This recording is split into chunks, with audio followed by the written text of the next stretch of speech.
At over 12,000 feet in the Bolivian Andes, there are stone blocks cut to a precision that modern stonemasons struggle to match by hand. No bronze tool on Earth is hard enough to cut the rock they used, and the people who made them left behind zero evidence of the wheel. By the end of this, you'll understand exactly how a civilization without iron, without draft animals, and without a written language we've fully deciphered pulled off some of the most precise stonework in the ancient world, and why the honest answer is stranger than any ancient alien theory could be. Puma Punku sits on the Bolivian Altiplano, a windswept plateau near Lake Titicaca at an elevation of nearly 3,825 meters, close to 12,450 feet above sea level. That altitude alone makes this one of the highest major construction sites in the ancient world. The air here is thin enough that modern visitors get lightheaded walking between the ruins. The people who built this site didn't just work here. They quarried, transported, and precision-carved multi-ton stone blocks here at an altitude that leaves unacclimatized humans gasping for breath, using nothing but human muscle, coordinated labor, and generations of accumulated technique. The name Puma Punku comes from the Aymara language and translates to Door of the Puma. It forms part of a much larger complex known as Tiwanaku, once one of the most important political and ceremonial centers in the entire pre-Columbian Andes. At its height, the broader Tiwanaku civilization is estimated to have supported a population approaching 400,000 people, organizing farming, trade, and religious life across a huge stretch of the Andean highlands, from the shores of Lake Titicaca down into what is now northern Chile and southern Peru. This wasn't an isolated cult site built by a handful of specialists. It was the ceremonial core of one of the most sophisticated societies to ever exist in the pre-Columbian Andes, a civilization that managed agriculture at extreme altitude, organized long-distance trade networks across brutal mountain terrain, and apparently trained generations of stoneworkers capable of the kind of precision you'd expect from a much later era of human history. Before I tell you what makes the stonework here different from almost anywhere else on Earth, take a guess. What do you think these blocks were cut with? Drop your guess in the comments because the real answer surprises almost everyone. Radiocarbon dating places the main construction phase of Puma Punku between roughly 500 and 600 CE during the height of Tiwanaku civilization. That's centuries before the Inca Empire even existed. The stones themselves are primarily two materials: red sandstone, some blocks weighing well over 100 tons, and a much harder volcanic rock called andesite, used for the most precisely finished architectural elements. Here's where it gets strange. Andesite is not a soft, forgiving material. On the Mohs hardness scale, where diamonds sit at the maximum of 10, andesite typically rates around 6 to 7. Bronze, the hardest metal tool material available to any civilization in this region and time period, is dramatically softer than that. Copper is softer still.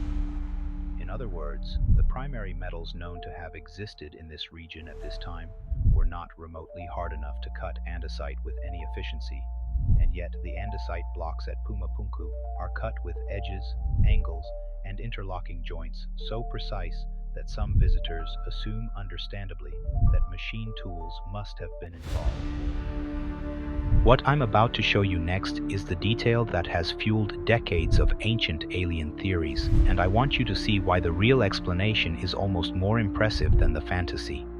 Scattered across the site are what archaeologists call H-blocks, dozens of nearly identical stone units shaped like a stylized capital H, each one featuring roughly 80 distinct flat faces and precise interior corners. The consistency between separate H-blocks is remarkable. Measurements taken across multiple blocks show angles and proportions, matching closely enough to suggest something archaeologists rarely get to say about ancient stonework: standardization. These blocks look less like individual artistic creations and more like components from a system designed to be interchangeable, almost like something you'd expect from a modern prefabricated construction process rather than a Bronze Age society. Beyond the H blocks, Researchers using modern 3D scanning and digital modeling have reconstructed how the original complex likely fit together. A large terraced platform, a central sunken courtyard, and monumental stone gateways carved from single massive blocks. Some of the largest sandstone blocks recovered from the site are estimated to weigh well over 100 tons each, and analysis of the local geology shows the stone was quarried from sources several kilometers away, meaning every one of those blocks had to be moved across open terrain, uphill at extreme altitude, without wheels, before a single cut was even made. That transportation problem alone would challenge a modern engineering team without heavy machinery. The Tiwanaku builders solved it using large labor crews, wooden sledges, ramps, and almost certainly llama-based pack support for smaller materials, though the largest blocks would have required hundreds of coordinated workers pulling in unison, a level of social organization and command structure that tells you as much about Tiwanaku's political sophistication as it does about their engineering skill. So how did they actually do it without hardened metal tools, without the wheel, at nearly 13,000 feet? This is where real archaeological experimentation, not speculation, gives us an answer. An architect and researcher named Jean-Pierre Protzen spent years conducting hands-on experiments to test exactly this question, using only materials and techniques that would have been available to Andean stoneworkers of this period. His research took him across the Andes, studying quarry sites and stoneworking traditions that survived in fragments among later cultures, then testing those techniques directly on stone samples, similar to what was used at Puma Punku. Using harder stones, particularly river cobbles and quartzite, as abrasive tools, combined with sand and water as a grinding medium, Protzen and his research partner achieved flat stone surfaces accurate to within a single millimeter. That's the tolerance level people assume required lasers or machining. It didn't.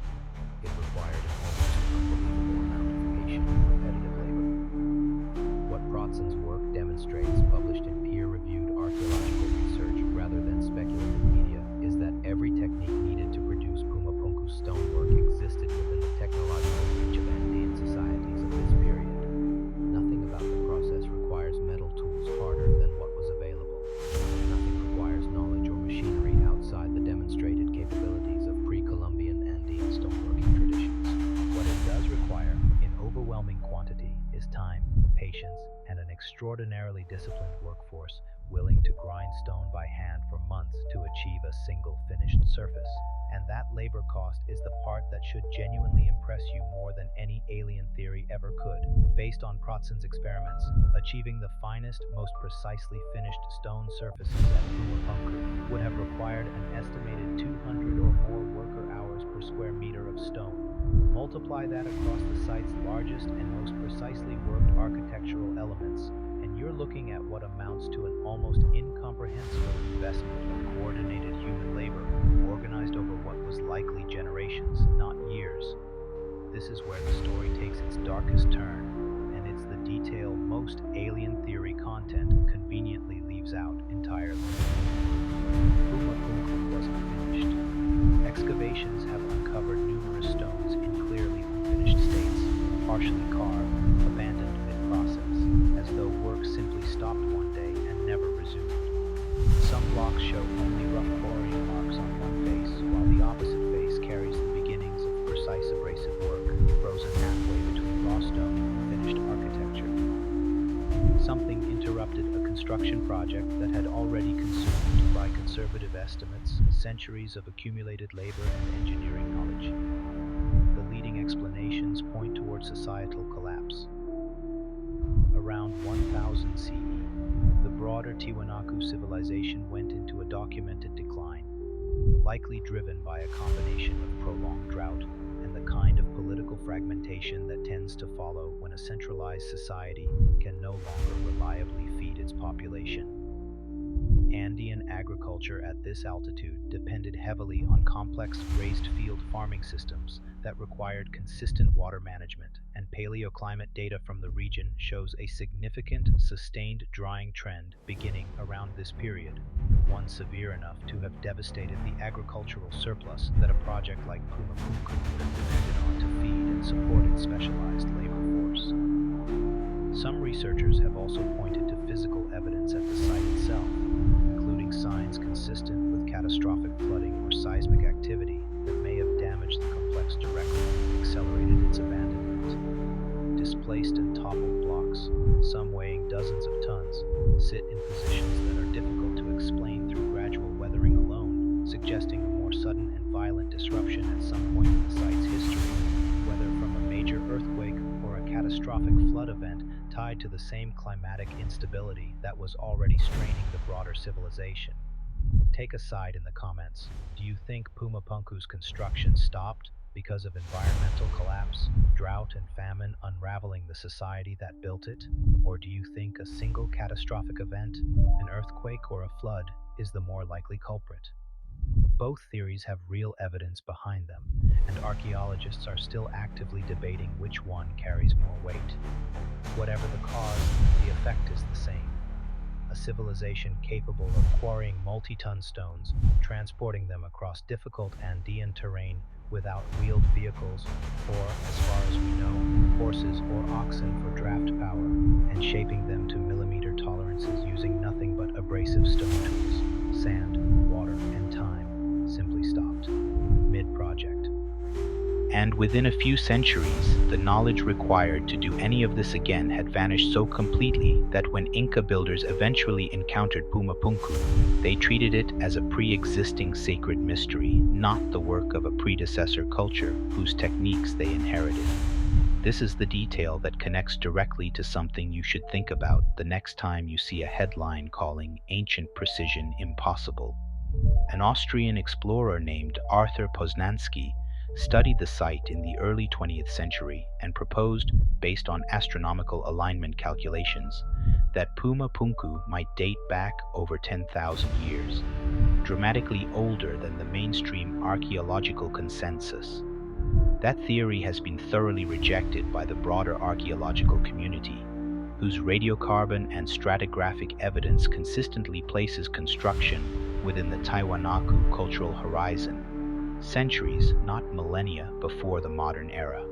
But Poznański's speculative age estimate never fully died. It got absorbed into decades of alternative history media, repackaged, exaggerated further, and eventually became one of the load-bearing claims behind the idea that Puma Punku is simply too old and too precise to have been built by the people who actually lived there.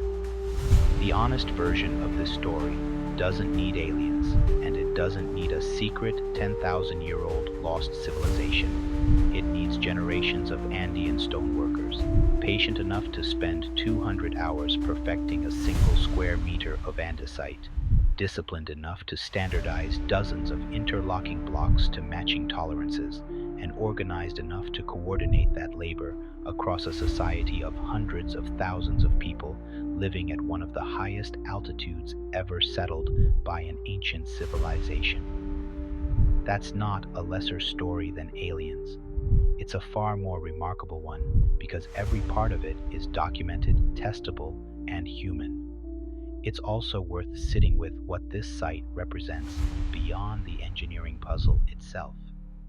A civilization that could organize this level of precision labor, that could coordinate quarrying, transport, and standardized production across generations, was operating with administrative and logistical sophistication that rivals much better known ancient societies. Tiwanaku never had the benefit of a Herodotus or a Sima Qian writing its history down for later civilizations to inherit. Its own writing system, if one existed in the form we recognize, remains undeciphered.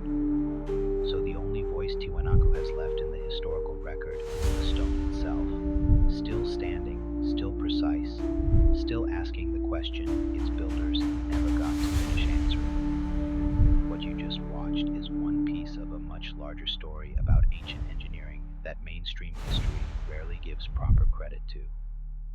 Next time I'm covering a structure on another continent entirely, built with a level of astronomical precision that took modern researchers decades to even recognize was intentional. Subscribe, because once you see what these two sites have in common, you'll never look at primitive the same way again.